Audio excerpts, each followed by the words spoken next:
Baik, Assalamualaikum warahmatullahi wabarakatuh.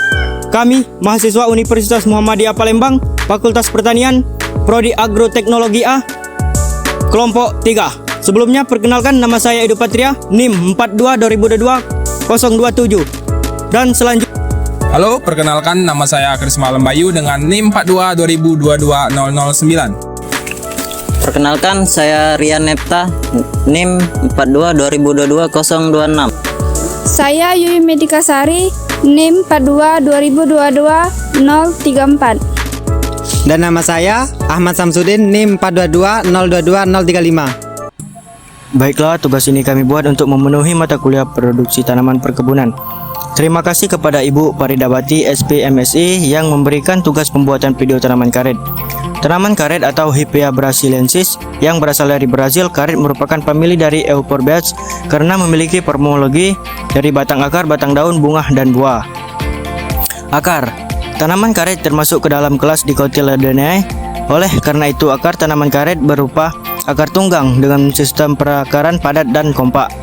Batang umumnya bulat dan silindris yang tumbuh lurus dengan percabangan di bagian atas. Batang mengandung getah atau lateks. Karet yang dibudidayakan umumnya memiliki ketinggian dari 10-20 meter. Daun karet berupa daun trifoliata dan warna hijau. Anak daun berbentuk elips dengan bagian ujung runcing, tangkai panjang dengan serat daun yang tampak jelas dan kasar.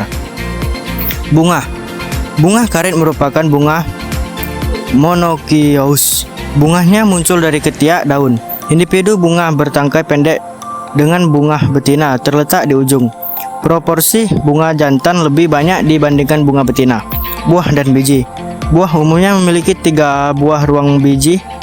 Buah yang sudah termasuk akan pecah dengan sendirinya. Biji berwarna coklat kehitaman dengan pola beracak-racak yang khas. Tanaman dewasa yang dihasilkan sekitar 2000 biji per tahun. Tanaman karet merupakan salah satu komoditi perkebunan yang menduduki posisi cukup penting sebagai sumber devisa non-migas bagi Indonesia, sehingga memiliki prospek yang cerah. Oleh sebab itu, upaya peningkatan produktivitas usaha tani karet terus dilakukan, terutama dalam bidang teknologi budidayanya. Syarat tumbuh. Tanaman karet dapat tumbuh baik dan berproduksi yang tinggi pada kondisi tanah dan iklim sebagai berikut. Di dataran rendah sampai dengan ketinggian 200 meter di atas permukaan laut, suhu optimal 280 Celcius. Jenis tanah mulai dari vulkanis muda, tua, dan aluvial sampai tanah gambut dengan drainase dan airase yang baik. Tidak tergenang air. pH tanah bervariasi dari 3,0 sampai 8,0. Curah hujan 2000 sampai 4000 mm per tahun dengan jumlah dari hujan 100 sampai 150 hari. Ekologi. Daerah pertanaman karet yang ideal terletak antara 15 derajat lintang utara sampai 10 derajat lintang selatan. Sekalipun demikian, pada umumnya produksi maksimum latex dapat tercapai apabila ditanam pada lokasi yang semakin mendekati garis khatulistiwa 5-6 derajat lintang utara atau lintang selatan. Iklim, curah hujan, temperatur, intensitas sinar matahari. Pemeliharaan tanaman. A. Pembuangan tunas palsu. Tunas palsu adalah tunas yang tumbuh bukan dari mata okulasi. Tunas ini banyak tumbuh pada bahan tanam stum mata tidur. Sedangkan pada bibit stum mini atau bibit polybag, tunas palsu jumlahnya relatif kecil. B. Pembuangan tunas cabang. Tunas cabang adalah tunas yang tumbuh pada batang utama pada ketinggian sampai dengan 2,75 m sampai 3,0 m dari atas tanah. C. Perangsangan percabangan. Percabangan yang seimbang pada tajuk tanaman karet sangat penting untuk menghindari kerusakan oleh angin. Pemupukan. Sebelum dilakukan pemupukan secara berkala, harus dipastikan bahwa kebun karet bebas dari tanaman pengganggu. Hal ini biasa dilakukan dengan cara pembersihan kebun karet secara rutin, sehingga bila dilakukan pemupukan, tanaman karet tidak bersaing dengan gulma untuk mendapatkan nutrisi. Kompetisi mendapatkan unsur hara akan menurunkan produksi tanaman karet. Aplikasi pemupukan pertama yang diberikan pada tanaman karet dilakukan dengan berpedoman pada dosis pemupukan yang dianjurkan oleh Balai Penelitian Karet Sumbawa 2003, yaitu dengan dosis 0,2 urea, 0,2 175 gram pH -1, aplikasi -1, SP36 130 gram pH -1, aplikasi -1, dan KCl 150 gram pH -1, aplikasi -1. Pemupukan dilakukan dengan cara sebagai berikut: membuat parit atau alur memanjang pada gawangan atau di tengah-tengah antara barisan tanaman, membersihkan gulma di sekitar parit atau alur, pupuk ditaburkan ke dalam parit sesuai dosis dengan syarat pupuk SP36 dan urea tidak boleh dicampurkan pada tempatnya. Pupuk diberikan secara tunggal melingkar batang dengan jarak 100 sampai 125 cm dari pokok batang. Parit yang sudah ditaburi pupuk ditutup kembali dengan tanah. Waktu pemupukan dilakukan 2 kali per tahun dengan interval waktu 6 bulan, yaitu awal musim hujan Maret sampai Mei dan akhir musim hujan Oktober sampai November. Penyadapan pertama dilakukan setelah tanaman berumur sampai 5-6 tahun. Tinggi bukan sadap pertama 130 cm dan bukan sadap kedua 280 cm di atas pertautan okulasi.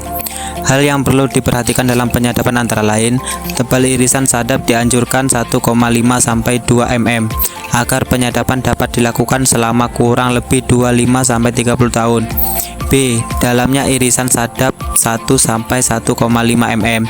C. Waktu penyadapan yang baik adalah jam 5 sampai jam 7.30 pagi. D. Frekuensi penyadapan adalah jumlah penyadapan dilakukan dalam jangka waktu tertentu. Untuk mengoptimalkan pendapatan usaha perkebunan karet telah ditentukan beberapa klon karet yang unggul dalam menghasilkan lateks dan kayu. Tanaman karet siap disadap pada umur sekitar 5-6 tahun. Pengakuran bibit batang pohon karet dinyatakan matang. Sadap apabila lilit batang sudah mencapai 45 cm atau lebih.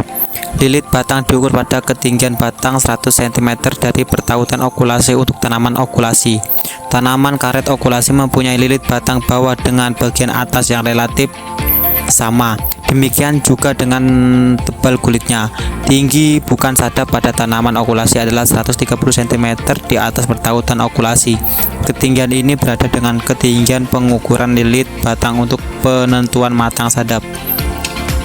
Arah irisan sadap harus dari kiri ke atas, kanan bawah, tegak lurus terhadap pembuluh lateks. Sudut kemiringan irisan yang paling baik berkisar antara 300 Celcius atau 400 Celcius terhadap batang datar untuk bidang sadap bawah pada penyadapan bidang. Sadap atas sudut kemiringan dianjurkan sebesar 45 derajat Celcius. Panjang irisan sadap adalah 1,5 irisan miring sepanjang seperihal atau lingkaran batang. Itu merupakan penjelasan dari teman saya, gengs, dan kemudian saya akan menjelaskan mengenai potensi dan tantangan karet. Tentu karet merupakan salah satu komoditas unggulan di Indonesia, gengs. Pohon karet tumbuh subur di Indonesia dan memiliki produktivitas yang baik. Secara fungsi, banyak negara maju di luar negeri mengandalkan karet sebagai bahan baku untuk berbagai industri, gengs. Wow, banyak ternyata fungsi karet ya gengs. Indonesia bahkan menjadi negara produsen karet nomor 2 tertinggi di dunia, dengan produksi karet mencapai 3 juta ton pada tahun 2021. Meskipun Thailand memimpin dalam produksi karet global, Indonesia tetap berada di Indonesia yang kuat. Namun, industri karet juga menghadapi tantangan, termasuk wabah, gugur daun Pestalotiopsis, dan fluktuasi harga yang ditentukan oleh pasar global. Nah gengs, yang fluktuasi yang ditentukan oleh pasar global merupakan masalah bersama yang dihadapi oleh petani-petani kecil yang ada di Indonesia. Kenapa? Ekonomi mereka, keluarga mereka ditentukan oleh tanaman karet.